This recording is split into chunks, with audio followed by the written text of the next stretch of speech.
Hello student, मैं हूँ रीना। आप देख रहे हो रीना एकेडमी चैनल। तो स्टूडेंट, मैं अपने आज के सेशन में आपके लिए लाई हूँ कक्षा 8 हिंदी व्याकरण का लेसन नंबर 2, जिसका नाम है वर्ण विचार। तो आइए हम लोग इसको पढ़ना और समझना शुरू करते हैं। तो सबसे पहले बच्चों, चित्र के नीचे दिए गए वाक्य को पढ़िए। इस वाक्य में 4 शब्द हैं। तो सबसे पहले हम वाक्य को पढ़ते हैं। वाक्य क्या है? राहुल गीत गाता है। तो राहुल गीत गाता, इसमें 4 शब्द हैं। तो प्रत्येक शब्द कुछ ध्वनियों से मिलकर बना है। तो ध्वनि मतलब क्या होता है? ध्वनि मतलब होता है वर्ण या अक्षर, जिसे हम लोग स्वर और व्यंजन में पढ़ते और लिखते हैं। तो इन्हीं ध्वनियों से यानी वर्ण से, अक्षर से, स्वर और व्यंजनों से मिलकर के शब्द बनते हैं। जैसे यहाँ पे देखिए राहुल, राहुल में टोटल पूरी जो है 6 ध्वनियाँ हैं। गीत में 4 हैं, गाता में भी 4 ध्वनियाँ हैं और है में भी 2 ध्वनियाँ हैं। तो बच्चों, इस प्रकार ये सभी शब्द क्रमशः 6, 4, 4 तथा 2 ध्वनियों से मिलकर बने हैं। इन ध्वनियों के इससे छोटे और खंड नहीं किए जा सकते। इन ध्वनियों को भाषा की सबसे छोटी इकाई भी कहते हैं। अर्थात ये जो ध्वनियाँ हैं, जो राहुल में से 4, 5, 6 ध्वनियाँ हम निकाले हैं, इसे राहुल में टोटल 6 ध्वनि यानी 6 अक्षर मिलकर के राहुल शब्द बना है। तो अगर इनमें से हम ये 6 अक्षरों को अलग अलग कर दिए प्लस करके, तो इसका अगर हम सोचे कि और भी टुकड़े कर दें, तो इसके और टुकड़े नहीं हो सकते। इसीलिए जो ये वर्ण होते हैं, ये 2 ध्वनियाँ होती हैं, इसे भाषा की सबसे छोटी इकाई कहा जाता है। मतलब भाषा की सबसे पहली और छोटी इकाई जो है वो वर्ण या ध्वनि कहलाती है। ठीक है, आइए अब हम लोग आगे बढ़ते हैं। तो वर्ण की परिभाषा होगी, भाषा की वह सबसे छोटी ध्वनि जिसके और टुकड़े न किए जा सके, वह वर्ण कहलाती है। तो हमने आपको बताया था ना, भाषा की जो ध्वनि होती है वो स्वर और व्यंजन को हम बोलते हैं, और स्वर और व्यंजन के और भी टुकड़े नहीं किए जा सकते। इसीलिए ये जो है ये वर्ण कहलाती है, जिसके और टुकड़े ना हो। तो अब हम पढ़ेंगे वर्णमाला। तो वर्णों का जो निश्चित और व्यवस्थित क्रमबद्ध समूह होता है उसे हम वर्णमाला कहते हैं। मानक देवनागरी वर्णमाला, तो जो भी हम हिंदी में पढ़ते हैं वो मानक देवनागरी वर्णमाला है। तो हिंदी वर्णमाला में निम्नलिखित वर्ण है।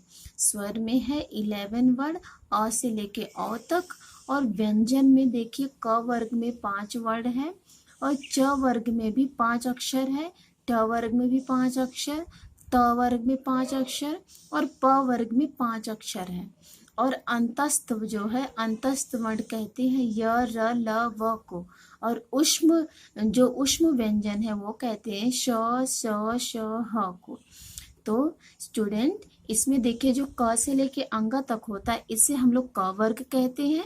क वर्ग का मतलब होता है क के साथ जो टोटल 5 वर्ण होते हैं, क से लेके अंग तक। अगर क वर्ग बोल दिया जाएगा तो इसका मतलब होता है कि क, ख, ग, घ, अंगा 5 वर्ग हो जाएंगे। 5 वर्ण जो है क वर्ग में आते हैं। उसी तरह से च वर्ग में भी 5 वर्ण आते हैं, जैसे च, छ, ज, झ, ञ, और ट वर्ग में भी 5 अक्षर आते हैं। उसी तरह से त वर्ग और प वर्ग। तो ये टोटल जो है क वर्ग से लेकर के प वर्ग तक टोटल जो है 25 यानी 25 अक्षर होते हैं। इन्हें जो है स्पर्श व्यंजन कहते हैं। क्या कहते हैं बच्चों? इसे कहते हैं स्पर्श व्यंजन। फिर उसी में य, र, ल, व को अंतस्थ व्यंजन बोलते हैं, और बड़ा श, मूर्धन्य श, छोटा स और ह को उष्म व्यंजन बोलते हैं। अब देखिए उसके आगे है संयुक्त व्यंजन। छ, त्र, ज्ञ और श्र ये संयुक्त व्यंजन है। और संयुक्त व्यंजन के अलावा है अयोगवाह, अंग, अह, और जो चंद्र बिंदु होता है इसे हम अयोगवाह कहते हैं। अंग को अनुस्वार, अह को विसर्ग और चंद्र बिंदु को अनुनासिक कहा जाता है। और जो है हिंदी वर्णमाला में दो अतिरिक्त वर्ण या व्यंजन भी होता है, जैसे ड और ढ। आपने देखा ना, ट वर्ग में ड और ढ है, लेकिन उसके नीचे नुक्ता नहीं लगा है। और इसमें जिसमें नुक्ता लगा रहता है, तो ये जो ड ढ होते हैं जिसके नीचे नुक्ता लगी रहती है, इसे हिंदी वर्णमाला में अतिरिक्त वर्ण या अतिरिक्त व्यंजन कहते हैं। इनसे कभी भी किसी शब्द की शुरुआत नहीं होती है, ये हमेशा शब्दों के बीच में या अंत में आते हैं। तो देखिए, अब कुछ आगत ध्वनियाँ भी हिंदी वर्णमाला में है। आगत ध्वनियाँ मतलब जो विदेशी भाषाओं से हिंदी भाषा में आ गए हैं। तो देखिए, यहाँ पे जो पहला है आ, उसके ऊपर जो अर्धचंद्र लगा है, ये अंग्रेजी भाषा से आया हुआ है। इसमें जब भी किसी अंग्रेजी शब्द को हम हिंदी में सेम टू सेम लिख देते हैं, कहने का मतलब से डॉक्टर इंग्लिश शब्द है, तो अगर उससे हम डॉक्टर ही लिख देंगे हिंदी में भी, तो जहाँ पे भी आ का मात्रा रहता है उसी के ऊपर ये अर्धचंद्र लगता है। और ये ज और फ है, ये अरबी और फारसी भाषाओं से आए हुए हैं, इनके नीचे नुक्ता लगा रहता है। अब देखिए अगला है वर्णों के भेद। तो अब हम आपको बताएंगे वर्णों के भेद। तो उच्चारण के आधार पर वर्णों के दो भेद होते हैं, स्वर तथा व्यंजन। तो अब सबसे पहले हम लोग स्वर के बारे में पढ़ेंगे। तो जिन वर्णों का उच्चारण हम बिना किसी दूसरे वर्ण की सहायता से करते हैं, वे स्वर वर्ण कहलाते हैं। और हिंदी में ये 11 स्वर हिंदी वर्णमाला में होते हैं। अब देखिए, ये तो हो गया स्वरों की परिभाषा आसान शब्दों में। अब देखते हैं बुक में क्या लिखा है। तो जिन वर्णों का उच्चारण करते समय हमारे मुख से हवा बिना किसी रुकावट के बाहर निकलती है, उन्हें स्वर कहते हैं। ये 11 होते हैं, छोटे अ से लेकर के औ तक। ये टोटल स्वर जो हैं ये हिंदी वर्णमाला में होते हैं। अब स्वरों के भेद, यानी स्वर कितने प्रकार के होते हैं, ये भी हम देखते हैं। तो स्वर जो है 3 प्रकार के होते हैं, ह्रस्व स्वर, दीर्घ स्वर और प्लुत स्वर। तो ह्रस्व स्वर सबसे पहले हम देखेंगे। ह्रस्व स्वर जिन स्वरों का उच्चारण करने में सबसे कम समय लगता है, उन्हें ह्रस्व स्वर कहते हैं। जैसे इन ह्रस्व स्वरों को मूल स्वर भी हम बोलते हैं। ये संख्या में 4 होते हैं, छोटा अ, छोटी ई, छोटा ऊ और रे। अब देखिए, ह्रस्व स्वर में जो है, ह्रस्व स्वर के उच्चारण में 1 मात्रा का समय लगता है। अब नेक्स्ट है दीर्घ स्वर। जिन स्वर के उच्चारण में ह्रस्व स्वरों से 2 गुना समय लगता है, उन्हें दीर्घ स्वर बोलते हैं। दीर्घ स्वर निम्नलिखित होते हैं, आ, ई, उ, ए, ऐ, ओ, औ। तो ये टोटल जो 6 है ये दीर्घ स्वर है। अब प्लुत स्वर, जिन स्वरों के उच्चारण में ह्रस्व स्वर से 3 गुना समय लगता है, उन्हें प्लुत स्वर कहते हैं। प्लुत स्वर का प्रयोग देर तक उच्चारण करने में किया जाता है। लिखते समय प्लुत स्वर को दर्शाने के लिए उसके आगे 3, हिंदी की गिनती 3 होती है, उसी का चिन्ह लगा देते हैं। जैसे एग्जाम्पल है ओम, मतलब ओम, देर तक म को हम खींच के पढ़ते हैं, यही जो है प्लुत स्वर कहलाता है। तो यहाँ पे हमें क्या समझना है, हमें ये समझना है कि ह्रस्व स्वर जो होते हैं उसमें 1 मात्रा का समय लगता है, ये मूल स्वर होते हैं, इनकी जो है संख्या वो 4 होती है। और दीर्घ स्वर में ह्रस्व स्वर का 2 गुना समय लगता है, यानी इसमें 2 मात्रा का समय लगता है, और ये संख्या में 6 है। प्लुत स्वर में 3 गुना मतलब 3 मात्रा का समय लगता है, अर्थात ह्रस्व स्वरों से 3 गुना समय लगता है प्लुत स्वर का उच्चारण करने में। और प्लुत स्वर जब लिखते हैं तो उसके आगे हम 3 हिंदी की गिनती की तरह इसमें निशान लगा देते हैं। अब स्वरों की मात्राएं, तो प्रत्येक स्वर की एक निश्चित मात्रा होती है, और जो छोटा अ होता है स्वर में उसकी कोई मात्रा नहीं होती है, ये सभी व्यंजनों से मिला होता है। अब आगे है याद रखें। तो यहाँ पे कुछ याद करने वाला मेन पॉइंट्स दिया गया है, तो देख लेते हैं इसको भी। व्यंजनों का उच्चारण स्वर मिलाकर करते हैं। जैसे यहाँ पे देखिए क के नीचे हलंत लगा है प्लस छोटा अ। अब जो है ये क, इसका मतलब है क में अ मिला करके तब जाके होगा क। अब ख के नीचे हलंत है और इसमें प्लस अ मिलाने के बाद उसका पूरा रूप बनेगा ख। तो इस प्रकार से अगर हम व्यंजनों में से छोटे अ जो स्वर है छोटा अ उसे अगर हम निकाल देंगे तो वहां पे जो है ये हलंत रूप में हो जाएगा, यानी ये क के नीचे छोटा सा निशान लगाना पड़ता है।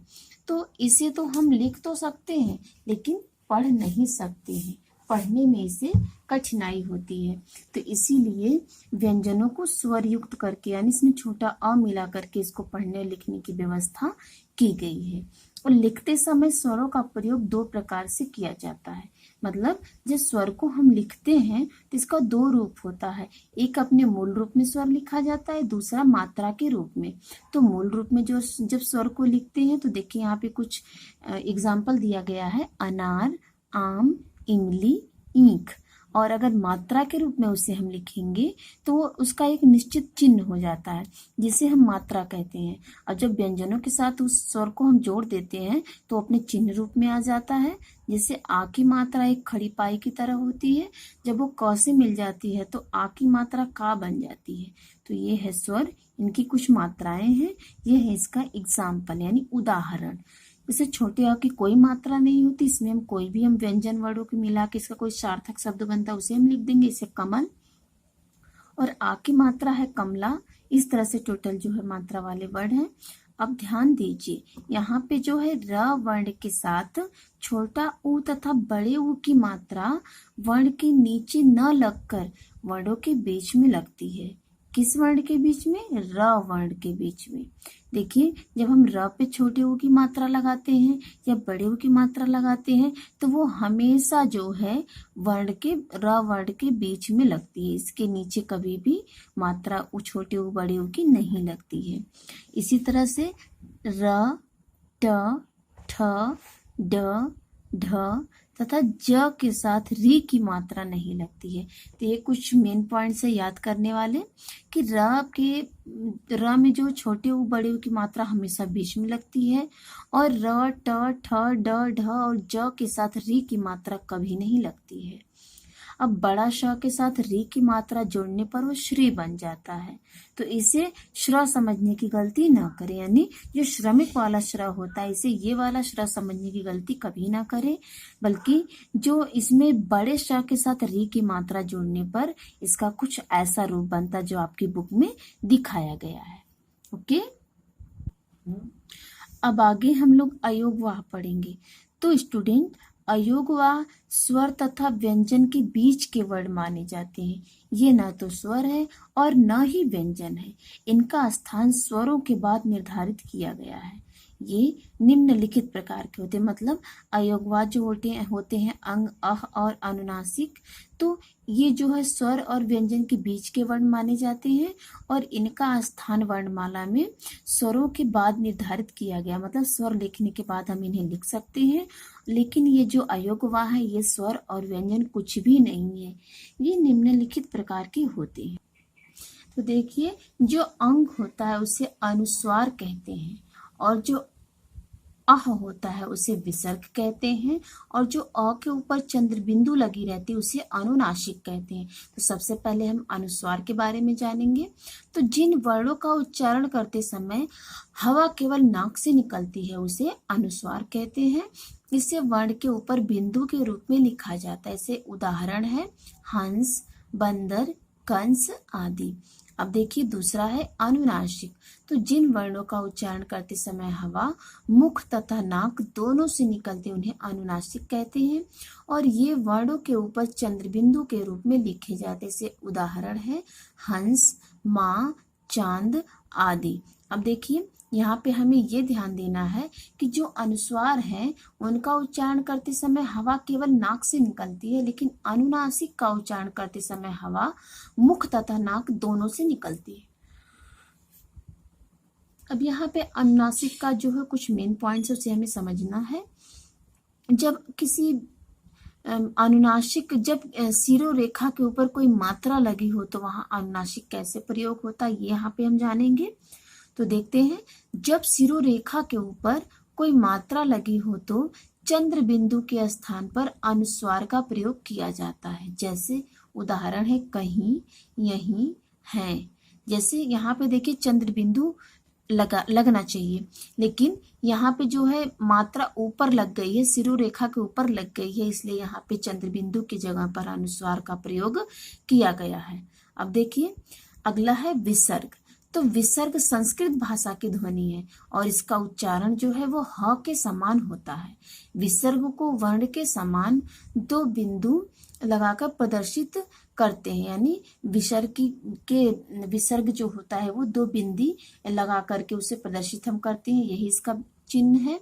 जैसे इसका उदाहरण है दुख, अतः, प्रातः, पुनः आदि। हलंत, इसे हल चिन्ह भी कहते हैं, यानी हलंत का दूसरा नाम है हल चिन्ह और इनका प्रयोग स्वर रहित व्यंजन को दर्शाने के लिए किया जाता है। अर्थात आप सभी को पता है ना कि व्यंजन जो है उस सभी में स्वर का छोटा अ मिला हुआ है। तो यदि जब हम व्यंजनों में से यदि उस अ को निकाल देते हैं तो वो स्वर रहित हो जाता है, मतलब स्वर के बिना हो जाता है। तो स्वर के बिना व्यंजनों को लिखने के लिए उसके नीचे हमें हलंत लगाना पड़ता है। तो हलंत का प्रयोग व्यंजन के नीचे एक तिरछी रेखा के रूप में किया जाता है। इसे उदाहरण है विद्यालय, बुद्धि आदि। तो स्टूडेंट, ये है हमारे लेसन नंबर 2 वर्ण विचार का पहला पार्ट। इसका दूसरा पार्ट यानी इसका अगला जो भी बचा इसे हम दूसरे पार्ट में करेंगे। Okay, thank you.